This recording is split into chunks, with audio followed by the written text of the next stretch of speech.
அரசியல்ல இந்த மாதிரி கூட்டத்தை நான் பார்த்ததே கிடையாது. அரசியல் இது ஒரு தற்கொலை கூட்டம் அப்படின்னு சொல்லக்கூடிய அரசியல் தலைவர்களை நோட் பண்ணி ஒரு டைரி போட்டு எழுதி வச்சுக்கோங்க. இவ்வளவு நாள் இந்த தற்கொலை கூட்டம் அரசியலை பார்த்ததும் கிடையாது, படித்ததும் கிடையாது. விஜய் அவர்கள் உள்ள வந்த பிறகு என்னப்பா அரசியல், அவர் என்ன செய்ய போறாரு, என்ன சொல்ல போறாரு அப்படிங்கறத விட அவருக்கு எதிராக என்ன நடந்துட்டு இருக்கு அப்படிங்கறத கவனிக்கக்கூடிய ஒரு கூட்டம் உருவாகி விட்டது. இங்க நடக்கிறது நீதி நியாயம் அப்படிங்கறத திமுக காரங்க சொல்லிட்டு இருக்காங்க.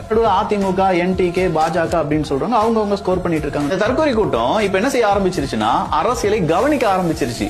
ஓ, இவ்வளவு நாள் இப்படிப்பட்ட தலைவர்களுக்கு எதிராக இந்த மாதிரியான அரசியல் சித்து விளையாட்டுகள் எல்லாம் நடந்ததா, இப்படிலாம் அரெஸ்ட் பண்ணுவாங்களா, இப்படிலாம் கேள்வி கேட்டா இதெல்லாம் பிரச்சனையா அப்படிங்கிற மாதிரி அவங்க ஒரு ஸ்டாண்டுக்கு இப்பதான் படிச்சு வந்துட்டு இருக்காங்க. இன்னைக்கு நம்ம சொல்லுவோம் இது கட்டுக்கடங்காத கூட்டம் கிடையாது, கட்டுப்பாடற்ற கூட்டம். நாளைக்கு இதே கூட்டத்துக்கு ஒரு கட்டுப்பாடு அப்படிங்கிறது உருவாகி விட்டதுன்னு வச்சுக்கோங்களேன். அப்படி கட்டுப்பாடு அடங்கிய கூட்டமாக இந்த தற்கொலை கூட்டம் மாறும்போது அன்னைக்கு எல்லாருடைய தலைவிதியும் தீர்மானிக்கக்கூடிய கூட்டம் இந்த தற்கொலை கூட்டமா தான் இருக்கும்.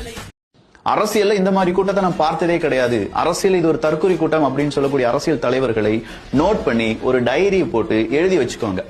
இவ்வளவு நாள் இந்த தற்கொலை கூட்டம் அரசியலை பார்த்ததும் கிடையாது, படித்ததும் கிடையாது. விஜய் அவர்கள் உள்ள வந்த பிறகு என்னப்பா அரசியல், அவர் என்ன செய்ய போறாரு, என்ன சொல்ல போறாரு அப்படிங்கறத விட அவருக்கு எதிராக என்ன நடந்துட்டு இருக்கு அப்படிங்கறத கவனிக்கக்கூடிய ஒரு கூட்டம் உருவாகி விட்டது. இங்க நடக்கிறது நீதி நியாயம் அப்படிங்கறத திமுக காரங்க சொல்லிட்டு இருக்காங்க. அதிமுக, என்டிகே, பாஜக அப்படின்னு சொல்றாங்க. அவங்க ஸ்கோர் பண்ணிட்டு இருக்காங்க. இந்த தற்கொலை கூட்டம் இப்ப என்ன செய்ய ஆரம்பிச்சிருச்சுன்னா அரசியலை கவனிக்க ஆரம்பிச்சிருச்சு.